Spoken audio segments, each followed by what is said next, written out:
বিকে news channel থেকে সবাইকে ধন্যবাদ। প্রিয় দর্শক, আজ হলো 2 আগস্ট রবিবার। আজকের প্রথম খবরটি হলো অসমের মুখ্যমন্ত্রী ডক্টর হিমন্ত বিশ্ব শর্মার বক্তব্য সামনে এসেছে।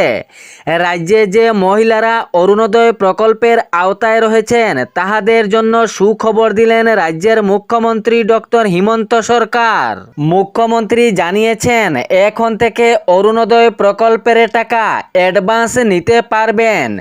যে মহিলারা অরুণোদয় প্রকল্পের আওতায় রয়েছেন সেই মহিলারা পাবেন অরুণোদয়ের অ্যাডভান্স টাকা। মুখ্যমন্ত্রী উনার বক্তব্যের মাধ্যমে পরিষ্কারভাবে জানিয়েছেন রাজ্যের মহিলারা যে অরুণোদয় প্রকল্পের আওতায় রয়েছেন, অর্থাৎ যাহারা যোগ্য মহিলারা অরুণোদয় প্রকল্পের আওতায় রয়েছেন তাহারা অরুণোদয় প্রকল্প থেকেই ধার নিতে পারবেন, অন্য কোথাও থেকে ধার নিতে হবে না। রাজ্যের যে মহিলারা অরুণোদয় প্রকল্পের আওতায় রয়েছেন সেই মহিলারা অরুণোদয় প্রকল্প থেকে ধার নিতে পারবেন। প্রতি মাসেই অরুণোদয় প্রকল্পের টাকা 1250 টাকা করে দেওয়ার ঘোষণা করলেন অসমের মুখ্যমন্ত্রী ডক্টর হিমন্ত বিশ্ব শর্মা। তাও জানিয়েছেন যে মহিলারা অরুণোদয় প্রকল্পে রয়েছেন সেই মহিলারা এই অরুণোদয় প্রকল্প থেকে অ্যাডভান্স ধার নিতে পারবেন। যদি কোনো ঘরে ছাত্রছাত্রীর জন্য টাকার প্রয়োজন হয় তাহলে অরুণোদয় প্রকল্প থেকে টাকা নিতে পারবেন, কিংবা যদি পরিবারের কেহ অসুস্থতা হয় তাহলে অরুণোদয় প্রকল্প থেকে টাকা নিতে পারবেন। তিনি জানিয়েছেন অরুণোদয় প্রকল্প থেকে ধার টাকা নেওয়া সেই ব্যক্তির ব্যাংক অ্যাকাউন্ট থেকে মাসে মাসে টাকা কম সংখ্যা করে কাটা হবে, অর্থাৎ যে মহিলারা অরুণোদয়ের টাকা পান এবং প্রথমেই ধার নিয়েছেন সেই টাকা একসঙ্গে কাটা হবে না। অরুণোদয় প্রকল্পের টাকা থেকে কিছু কিছু টাকা আপনার ধার নেওয়া টাকাগুলো কাটা হবে। এর পরবর্তী খবরটি হলো অসমের বন্যায় দেশের প্রধানমন্ত্রী আসছেন না, এ নিয়ে পুরো চাঞ্চল্য সৃষ্টি হয়েছে রাজ্য জুড়ে। তবে এ বিষয়ে অসমের মুখ্যমন্ত্রী জানিয়েছেন সব বিপর্যস্ত পরিস্থিতি সামলাচ্ছেন প্রধানমন্ত্রী। যদি প্রধানমন্ত্রী সাহায্য না করতেন তাহলে অসমে এতগুলো কাজ হতো না, এবং এ বন্যার বিপর্যস্ত পরিস্থিতির মধ্যেও দেশের প্রধানমন্ত্রীর ভূমিকা রয়েছে, তিনি অসংখ্য সাহায্য করছেন। যদি তিনি সাহায্য না করতেন তাহলে আমি এ বিপর্যস্ত পরিস্থিতির মধ্যে এগুলো কাজ করতে পারতাম না। প্রধানমন্ত্রীর সাহায্যের কারণেই আমি রাজ্যে এগুলো কাজ করতে পারছি এবং বন্যায় বিপর্যস্ত পরিস্থিতির মধ্যে সহজে কাজ করতে পারছি প্রধানমন্ত্রীর কারণে। এর পরবর্তী খবরটি হলো কচি শিশুর হাতে মোবাইল দিলে সাবধান, সাইবার অপরাধের শিকার হতে পারে সেই কচি শিশু। কারণ দিন দিন সাইবার প্রতারকের প্রতারণা বেড়েই চলে যাচ্ছে। অবুঝ শিশু, কচি শিশু না বুঝেই ওটিপি সহ কোনো কিছুতে ক্লিক করতে পারবে।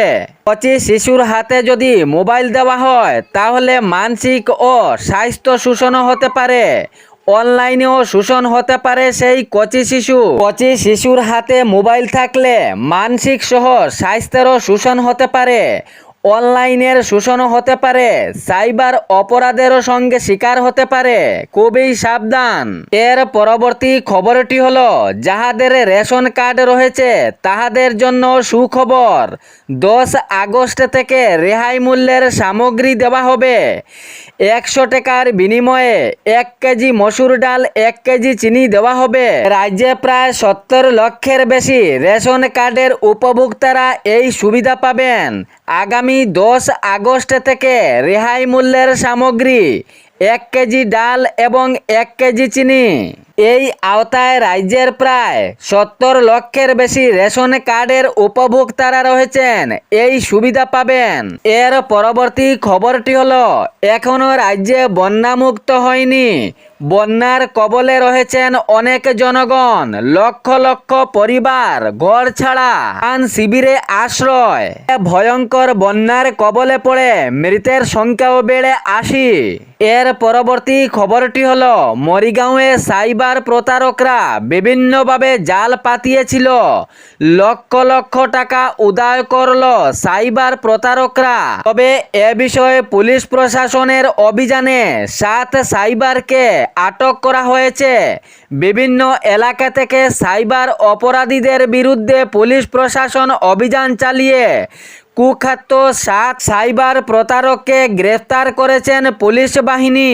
মরিগাঁও, লাহরিঘাট ও বুড়াগাঁও পুলিশের যৌথ অভিযানে এ ৭ কুখ্যাত সাইবার প্রতারককে আটক করা সম্ভব হয়েছে। ঘটনার বিবরণে জানা গিয়েছে, ভুয়ো প্যান কার্ড, ভুয়ো আধার কার্ড ব্যবহার করে বিভিন্ন ব্যাংক থেকে জালিয়াতি করে লক্ষ লক্ষ টাকা ঋণ নিয়েছে এ সাইবার প্রতারকরা। তবে এ বিষয়ে পুলিশের নজরে আসতেই মরিগাঁও, লাহরিঘাট ও বুড়াগাঁও পুলিশের যৌথ অভিযানে ৭ কুখ্যাত সাইবার প্রতারককে গ্রেফতার করা হয়। বর্তমান অবস্থায় এই ৭ সাইবার প্রতারক পুলিশের হেফাজতে রয়েছেন। তবে পুলিশ প্রশাসনের অব্যাহত জারি চলছে। আরও কোনো সূত্র পাওয়া যাচ্ছে কিনা বা এ বিষয়ে আরও কারো সঙ্গে জড়িত রয়েছে কিনা তা খতিয়ে দেখার চেষ্টা চালিয়েছেন পুলিশ প্রশাসন। এ ছিল আজকের বিশেষ ও গুরুত্বপূর্ণ খবর। এরকম নিত্য নতুন খবর পাওয়ার জন্য চ্যানেলটি সাবস্ক্রাইব করে রাখবেন এবং ভিডিওটি লাইক করে শেয়ার করতে ভুলবেন না, যাতে সঠিক সংবাদগুলো অন্যজনের কাছে পৌঁছায়। ধন্যবাদ।